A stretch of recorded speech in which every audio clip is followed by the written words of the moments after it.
Hi everyone. Sorry for the momentary pause there. I was actually just waiting until my software said that everything was ready and it's just given me the all okay. So hopefully you can hear me and see me. If you can't, let me know. Um, so for those of you who don't know, my name is Susan. Many of you may know me as Measure Twice Cut Once. Tonight I am streaming on my Measure Twice Cut Once YouTube channel. You're also seeing me on Instagram and you're seeing me on TikTok as well. If you're on TikTok or Instagram, you're only seeing like a truncated view because aspect ratios. So you're seeing the tall version. If you're on YouTube, you're seeing the wide version. So if you're finding that it's a little weird and you can't see everything, if you pop across to YouTube, that would be the one that gives you the biggest amount of viewership. I was going to say real estate then, and that just felt really weird. I'm just waiting for the chat to come up. It's just sort of doing its spin thing, but I'm sure it's there. On YouTube in particular, you can join in the chat straight away. With TikTok and Instagram, it's a little bit trickier, but if you just add comments to the live stream, I can see them and I can answer your questions if you have questions to go as well. So hopefully that's all working. And if you are joining us late, you can always watch the reruns, which will go up. It normally takes a bit of processing time, so sometime later tonight. But as you can see, this is a very laid back one compared to the other ones, other live streams I have done in the past. And what I actually really wanted to do is I just really wanted to have some informal kind of ones, and I kind of want to force myself to sew.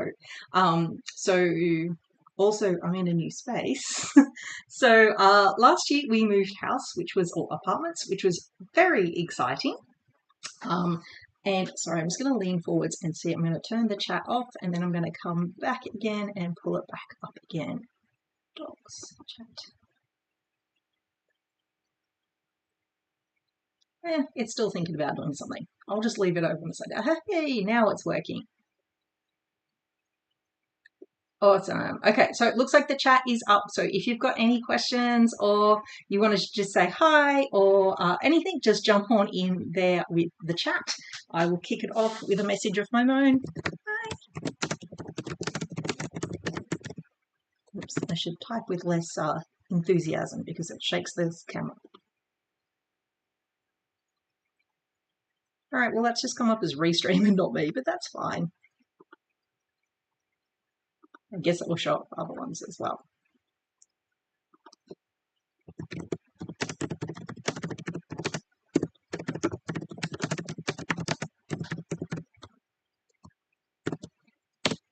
Awesome.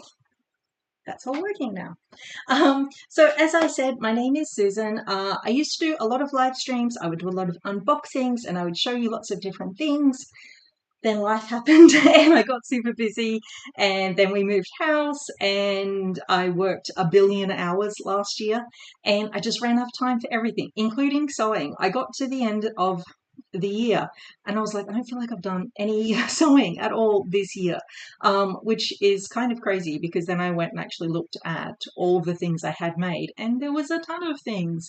So obviously I had done sewing, I just hadn't felt like it, or I just made things in a rush, which while it's lovely to have the skills to make things in a rush, at the end of the process it always makes me feel disappointed because I'm like, I know how good this could have been if I gave myself some time. So my idea is that I am going to try and live stream at least once a week in this kind of laid back kind of style.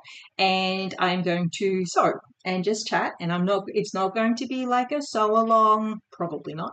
And it will have, parts where I'm like, hey, I'm doing this and I might show you how to do it. But it's not a teaching type thing, but I'm more than happy to answer sewing questions or just have general sewing chat as well, because I just kind of thought, look, like, hey, we could have the Wednesday night sew in where we all just get together and have a little bit of a sew together and kind of catch up and give ourselves a little bit of time. So that's my plan. How long this works for, who knows, but we shall try. I've got two camera angles tonight. So I've got this one that you can see now, and I've got this one. which is over here. Hello.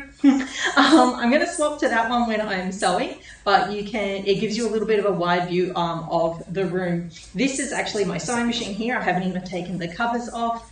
Over there is, I'm hoping I'm on the right sides here. Over there is a Liberty quilt that's halfway made that is covering up a whole pile of junk I didn't want to clean up before I did the stream. So, quilt it was. Also, you can't see directly in front of me, which is good because that's my to-do pile. So, work in progress. Behind me is my cupboards, which holds parts of my stash. It definitely doesn't hold all of it, that's for sure. Cool. I'm seeing some things come through on the chat. It looks like I'm missing out on TikTok and Instagram. So I'm just going to open up one of those on my iPad and see if that helps me.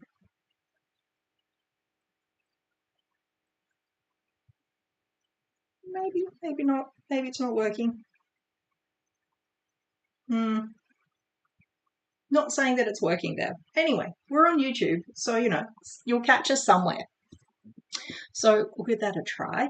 What I'm going to work on tonight is a dress that's partially done and then get put in the naughty pile because I was rushing, and I've pulled it back out and I was like, it's not actually that bad. This is a completely livable thing. So I'm going to show you what I'm up to. I'm making the Deer and Domo Soda dress, which, as if anyone actually knows me in real life, you know how much I love this dress. I was trying to figure out, I think this is the 7th or 8th time I have made this dress. Possibly more, but I really love the way it looks and feels. It's super comfortable. It's got that little stand collar, so it feels kind of like somewhat pro some of the time. So I'm going to write that in the chat, so if you look back, you'll know what it is. Oops, I have to be in the right spot.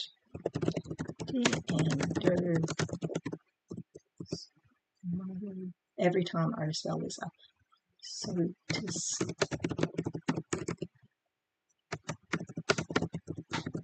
and I'm making it in a lovely green, and my fabric is from the Selvage Society. If anyone is a Sydney local, you might know of the Selvage Society. They're down in Stanmore, and they're just, as you come off the platform from the station, you go towards, well, you're heading towards the city, you then head towards the left, and you just pop across the road. They're right there. Check their opening hours because they do slightly different kind of school hours type thing. Lovely fabrics, beautiful people, highly worth checking them out. But I popped in one day, would have been early November last year, to look for some fabric, and this is what I got. So as I said, it's partially made. So it's some super densely woven cotton poplin. So you can't quite see the color here. It looks quite khaki in my screen. It's actually not. It's much more leaf green, very grass green kind of color. So it's quite bright.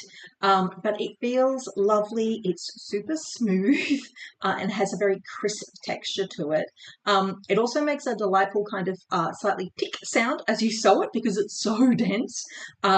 So that's kind of lovely because I feel like when I actually get it made up, it's going to be really nice to wear. I have no idea how much it costs. I cannot remember. They had it in different colors. I just thought the green was fun. So I got the green, and this is the back of the Maya Sodas dress. The pockets are already attached, and the skirts are all gathered. That's all in. And then I've got the bottom half of the front done with all of the skirts and again the pockets ready to go. So I'm constructing it differently to the instructions, as I always do. So I will construct it so that I make both sides. I then insert the sleeves not in the round, I insert them in the flat. That will make more sense later if I get to that point. And then I do the side seams and dress. So yeah, different to the instructions. It's a production method because I am production trained. So that is how I do things. But what I've done on the fronts of this one is I've added some embroidery. So I also work, so one of my jobs is I work for an embroidery software company named Wilcom. They are based here in Sydney, and I do a bunch of work for them. You might have seen me doing live streams for them as well, talking about all things embroidery. And I had planned to make a dress to wear for a live stream, and it went not to plan because it's still in panels. But this is the embroidery, so I'm just going to hold it a little bit closer to the screen for you. It's super lovely. It's from either Urban Threads or Embroidery Library. It has escaped me. When I remember, I will pop it in the chat for you, and I have done it in a really lovely variegated thread. So this side ended up perfectly. This was what I did first, and I was watching it like a hawk, and it did great. The second side, I did not watch like a hawk because I was busy doing 90 million other things while I was at that job that day. And the first part stitched beautifully. The second section has this little tiny wrinkle here. And because of that little tiny wrinkle, I kind of just was like, ugh, and threw it in the naughty corner. So I've since decided to get over myself and accept that it's not going to be perfect, but it's not worth the time and effort of redoing the entire front panel just for that. Plus, I still haven't taken away all of the backing. So all of this white stuff here is backing. It's like a stiffening or an interfacing, and it pulls away. Actually never happens just as I go to demo it. So it will just pull away. I haven't done that yet. So I think once it is, the backing is taken away and it softens down, I think no one's going to notice the wrinkle. And I would rather have the wrinkle and think I didn't waste all of this time and effort than not have a dress to wear. So I'm going to make it up. So that's what I'm working on tonight. So I have my two front panels. I have to add my front plackets. Join them at the shoulders to the back. Join the skirt, then join them to the shoulders at the back sleeves. I don't know how much I'm going to get done today.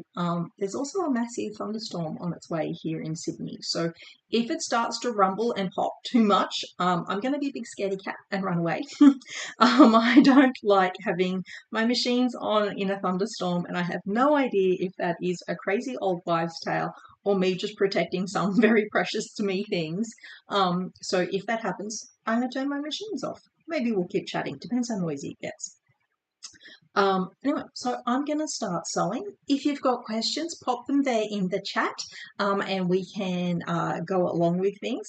So I've set up behind me in a different spot than normal. This is actually my ironing board here, because I actually need to cut and put on some interfacing first. So I'm going to do that before I start stitching. So I'm just going to make the chat section as big as possible because hopefully I can still read it from over there. Hopefully so. Well, I was also just sitting on a little stool, so it makes a convenient little step there for me. So what I have tonight is I have my two plackets, which I will add interfacing to the underside of each of those. Basically, the poplin is so dense you can't actually tell what is the left and the right and wrong sides that well. So I'm just going to make sure I've got a matching pair and go with it. I have my collar pieces, which when I unfurl them look like this. My collar, I'm only going to do one side because I don't want it that stiff. Generally, we only interface one side of collars unless we want them super stiff. My sleeves are here. They already have their gathering stitches in them. That's how far I've gotten along with this process. And then I have my scissors and my iron. I'm just going to plug in my iron.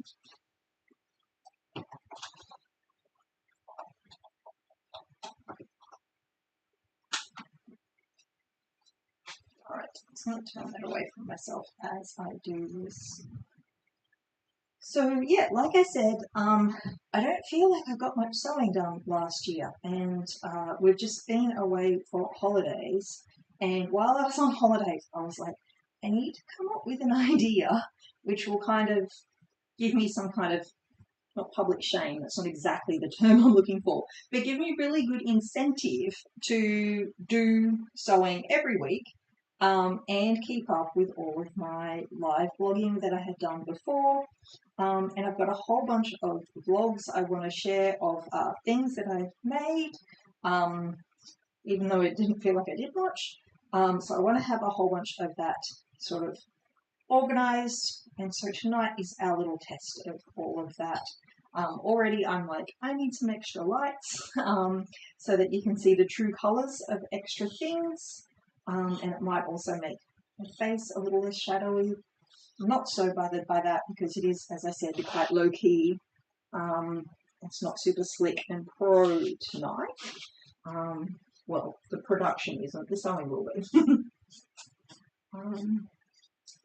Yeah, so for anyone who is maybe, I know there was a whole bunch of people on Threads, and obviously I can't live stream to Threads, it not being a video supporting format, who were all, hey, I got a sewing machine for Christmas or over the holidays and in the sales, and I want to learn a sew. Where do I go? And or a lot of people just be like, you know, this year is the year I'm going to learn to sew. If you're in Sydney, I do actually teach people how to sew. You can look that up at Bobbin and Ink. I will add a link into the show notes later for you of that as well. It's a great place, super chill, very lovely, completely accepting of everyone, which I adore. And we teach lots of people, so we're very used to it, which is great fun. And lots of people come in and fall in love with sewing and then go on and do lots of other really fun things like design and costume and all kinds of good stuff. So that's one way, if you're actually able to come in person. Sorry, I've just realised the last time I used my iron was before I went on holidays, where I absolutely steamed myself to pieces finishing a wool coat. So I'm just going to change my settings before it gets too hot. That's it. The interfacing I'm using tonight is an interfacing which irons on, so it means one side looks matte, the other side looks shiny. The shiny side is the side you apply to the underside of the fabric or the wrong side of the fabric. And the one I'm using tonight uses no steam whatsoever. So if you use steam, what will happen is, yeah, sure, it will stick for a little bit, but as soon as that steam cools, it unsticks itself or it goes bobbly, which is always happens at the worst possible moment. Normally when you're about 3 minutes from finishing the garment, or just as you're about to walk out the door the first time you're wearing it. So I prefer to do mine without any steam, and I start kind of cool-ish, not too cool, and then once I'm going okay with things, I bump up the heat. Because I also want to protect my iron, I use a pressing cloth, which in my case is a very lovely, very old tea towel. You can buy very fancy pressing cloths online. They are lovely, but tea towel works fine. Never use anything textured, and always make sure it is a cotton or a linen. You can get silk organza ones, which are lovely if you really need a super crispy line to them. But honestly, tea towel works fine.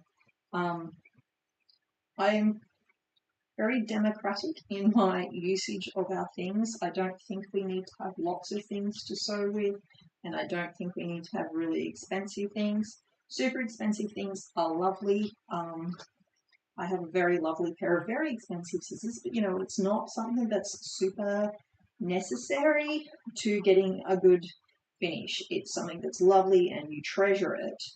Do I need it? Do you need it as a beginner? No. So for all those people who did just get a machine for Christmas, congratulations. It's going to be some fun. If you can't make it to online classes, what I've done is on my YouTube channel, I have popped a whole bunch of sort of fast little things on how to make some basic type things like tote bags and scrunchies. Someone left a lovely comment earlier tonight saying, I finally understand how to make scrunchies, which was lovely. Heat can go up a little bit. And all about different kinds of seams. So seams are how we join garments primarily together. Also how we do quilting. I'm not a quilter. I use up my leftovers to make quilts, but I'm not a quilter. I'm a garment person. So yeah, there's a whole bunch of information on there if you're just starting out, or if you're an experienced sewer who someone has said, hey, can you teach me how to sew, and you're trying to back away like Homer backs into the bushes, then give them my link. Go here, read up about seams, and let them start on their own, because it's I can get that for some people it would be super stressful to actually do teaching people when you're not used to it, or maybe you're not that far in your sewing journey yourself and you're like, I don't actually have all the answers. So yeah, feel free to send them my way any way that is. All right. So what I'm looking for is that my interfacing has stuck to my fabric, which it has. Still needs a little bit more because I can peel it, so I'm going to go again. It's also started to change colour, which is also a good indicator on this type of interfacing. There are some other kinds which I tend to use more if I'm making a coat or something more tailored, and those ones don't change colour. So sometimes people are like, it didn't change colour, and you're like, no, that one didn't. So lightweight iron-on interfacings that are not woven or knitted, they're just kind of well, the construction is different, they will be different for you, so that's okay. I can hear the wind getting up outside, so that storm must be getting closer than we realised. Sorry if you get some weird rustling noises in there. So I can see the chat, and it looks like we're still missing the ones from Instagram and TikTok. Like I said, if you're watching on Instagram and TikTok and you're actually not getting the whole image at the moment, you're just getting like a skinny bit down the middle, sorry, that's aspect ratios. So YouTube is on the wide format, so you can always check it out over there as well. If you are joining us, you're a bit afraid to join the chat, or you're not sure, just, you don't have to say your name or anything. You can just say, hey, I'm sewing whatever tonight. Maybe you're not a sewer. Maybe you're doing some knitting or some crocheting or something else crafty, or, avoiding doing the washing up by hanging out, watching YouTube. Whatever the reason, you jump in, say hi. Nothing scary to be found here at all.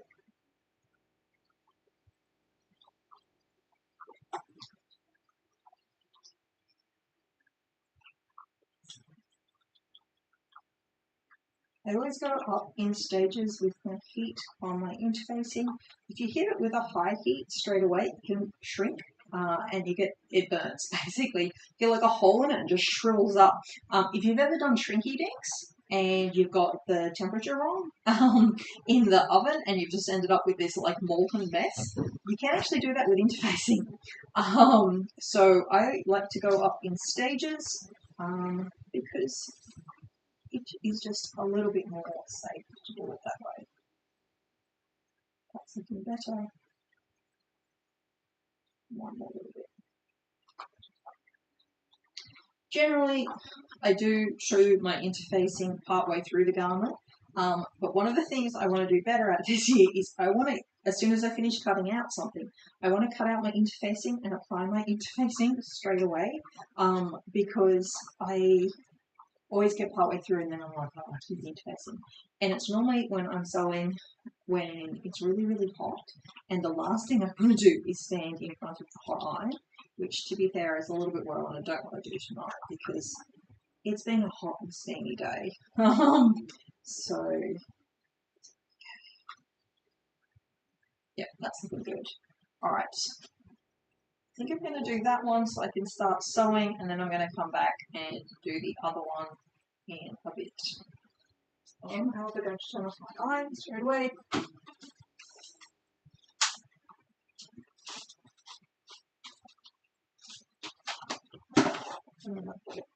Sometimes people ask me for iron recommendations. I don't really have a go-to brand or anything like that.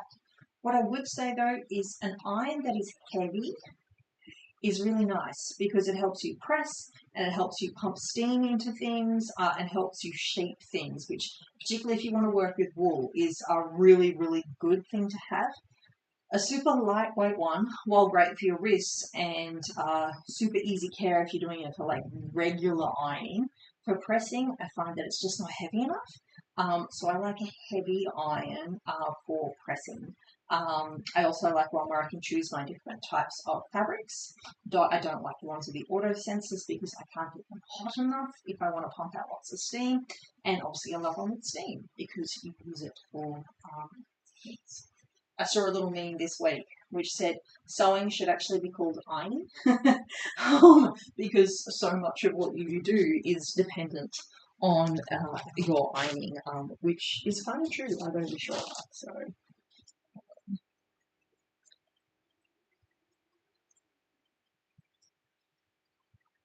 Okay.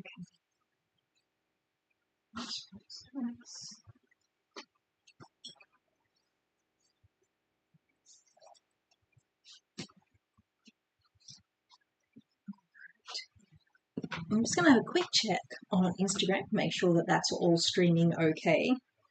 It's so funny. I can see my cameras, but I can't see all the extra parts, so I can't always tell how it's all working. Not showing up. That's okay. I'm sure I can work that out later. I don't have, well, because there's no TikTok app for the iPad. I don't have it on my iPad, only on my phone, which is my other camera. So that doesn't work for that one so well. But like I said, if you've got any questions, be it about whatever I'm up to or any sewing questions or anything like that, just jump it on the chat. Sorry. When I'm on the my next camera angle, which I'm going to swap to while I'm actually setting up my machine, I can't read the chat. But that's okay because I can always scroll backwards and then answer it backwards. So don't be afraid to join in and have a bit of a chat. For anyone who's just discovering us, my name is Susan. I'm just doing some sewing tonight and thought I'd bring you along for the journey and do some chatting. Okay, I'm going to swap my cameras and I'm going to set up my machine. Okay, already this camera is so much better color-wise. So I always keep my machines covered up. So here I actually have a heat-proof cover which I made using the insulated heat stuff you use to make like lunch bags and things like that, plus a layer of fabric. My cat fabrics came from the Salvage Society. The coloured one that looks like paint splatters in the middle is actually a Liberty canvas, which it's been in my stash for a while, but probably came from the fabric store. So I always keep my machines covered up unless I'm actually physically sewing on them at the time. Machines really don't like dust. So always think about that. Mine's still covered in the threads from the weekend. Right. So I'm going to re-thread up. Since we moved, I still can't find all of my sewing stuff because I haven't actually properly unpacked. So I still can't find my pins. I rarely use pins, which is not advisable if you're a newbie. Don't attempt that if you're a newbie. I got taught how to do that when I was at fashion college, so it's a learnt thing. So I still can't find my pins. I did find my great scissors, so that's fantastic. I would have been devastated if I hadn't found those. But yeah, it's a little bit of a shambles. So once I get it all organised, maybe we can do a little bit of a tour and I can show you how I set things up a little bit more, because that would be kind of fun. So as I've just been winding my thread, I've just felt that there is a knot in there. I'm going to cut that piece off. So whenever you're sewing, always use really lovely quality thread. It does make a difference. I know the stuff from the dollar store or the cheap end of whatever is your big box sewing store is a bargain. It's not great to sew with though. And a lot of people who are like, my sewing machine is garbage. You just need better thread. So always use nice quality thread. Tonight I'm using Rasant. Not sponsored, I just love them. Actually, nothing today is sponsored. It's all just things that I'm making because I like them.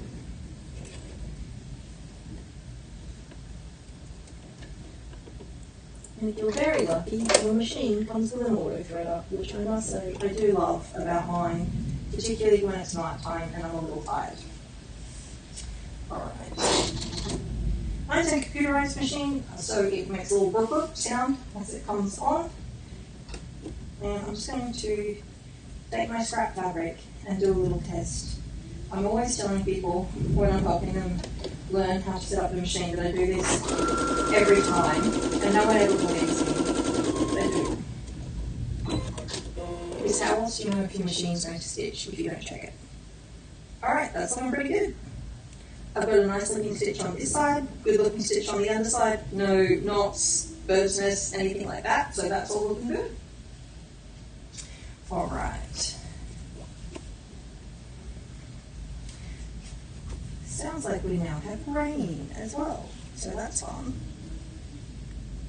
I have now made the My Soda's dress so many times, I actually don't need to read the instructions at all because of how often I have made it, which is always endlessly hilarious to me. But it is also one of those things, like, it's so tempting when we sew to make every new thing that comes out. And I get that, like I totally get that, because sometimes you see a pattern and you're like, whoa, I want that one. And that's great, do that. But also, don't be afraid to remake things. I have so many versions and variations of the same thing. And honestly, no one ever notices, like never notices, that you're wearing the same garment in a different fabric. And honestly, most people who don't sew, they don't even realise that you can make garments to a standard where they don't know that they're not making it.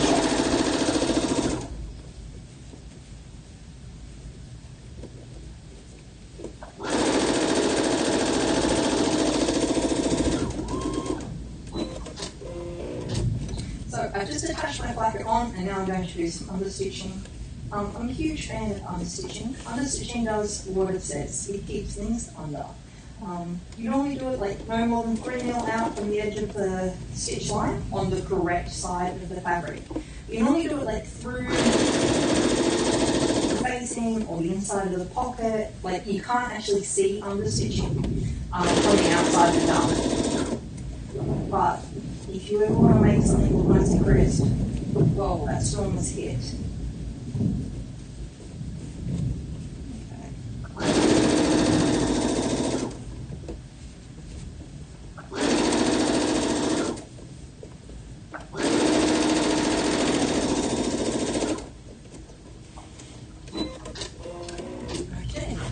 So, my understitching is showing up here. I'm literally watching the other camera so I can see if you can actually see it. So see this wall understitching? That's my understitching. Now, when I fold my blanket, nice crispy edge, and I haven't even been near the iron yet. So it's one of those things that we do a ton of in production sewing because it makes your edges crispy, and it means you have to get up and go to the iron less, which in production, when we're talking about, money, that's what we're going to be doing. So it is a very fun technique for that. I'm going to sew my other blanket on, and then might have to cut tonight a bit short. I did want to actually keep sewing for a while so that I could make a bit. Well, actually, I was kind of thinking I'm about to finish the dress because there's not actually that much to go for me. But that storm outside is not sounding the most nice. And I don't want to go. I don't have to go anywhere. I just don't want the electrics to go. Weirdly, I was at work yesterday, and the building lost power there, so I'm like, let's not tempt fate and have that happen twice in 1 week. So as I'm sewing this, the placket is actually ending up a little taller than the main part.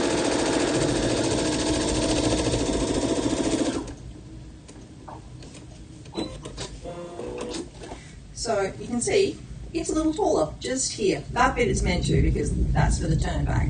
But this little tall bit here, I'm going to take a fairly good guess that the stitching of the bodice panel has shrunk it ever so slightly because it feels like that's about the right amount. So sometimes when we're sewing and we add embellishment like embroidery, or maybe we dye things, or we add some trim, or even just like a ton of stitching, then it can change on us. Just grab the trick.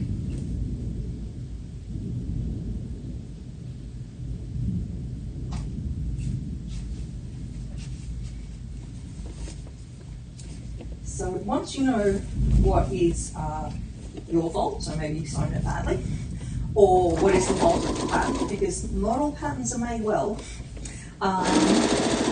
or sometimes it's environmental factors like adding too much trim or adding a ton of embroidery.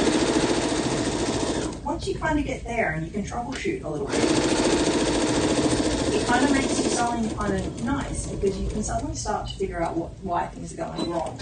I kind of like that troubleshooting aspect of it. Alright, second one done. Alright, play on the cautious side. I'm going to swap my camera back. Hey, you can totally see the difference between those two cameras. So this camera is the one that is on my laptop. Sorry about that, just burped a little from drinking too much water too quickly. That's embarrassing. And the other one is from my iPhone, which is set up over there. So maybe next time, instead of using my laptop one, I'll either add a ton of lights or I'll use the one from my iPad as well, so I can do that. So I have added in my placket. My next step is to turn the inside the inside edge down a little, iron the whole thing down, then top stitch that down. But I think I might do something at the top to end up with a really nice finish at the top there, because I just think that would be kind of a nice finish to do it that way as well. I'm just going to have a quick peek out the window because it's quite loud. So one sec. Oh wow. Okay. So when I started streaming, it was kind of pale to dark grey because it's 8:30 for 7 now here in Sydney. So the sun was going down, but it was still quite light. It is now pitch black outside and bucketing down, and the storm is getting closer. So in the interest of me not proving that I'm a massive scandy cat on live stream, I am going to finish up here tonight and say thanks so much for coming and hanging out. Hopefully we'll be back next week. If you are interested in that, you can follow me on Instagram or TikTok, depending on which one is your go-to social. And you can also follow me on YouTube. If you follow me on YouTube and you subscribe, you can also tick the little bell icon. That little bell icon means that you get a little pop-up that appears when I'm going live to be like, hey, it's going live now. So it means that in case you've forgotten, you get a little reminder. So that's kind of fun and great if you're in a weird time zone and you're like, I have no idea what time 8 p.m. Sydney time is. So definitely think about doing that if you enjoyed tonight. Like I said, they're just going to be low-key. It's just going to be me hanging out and so on. Thanks so much for joining me, and I will talk to you again soon. Bye.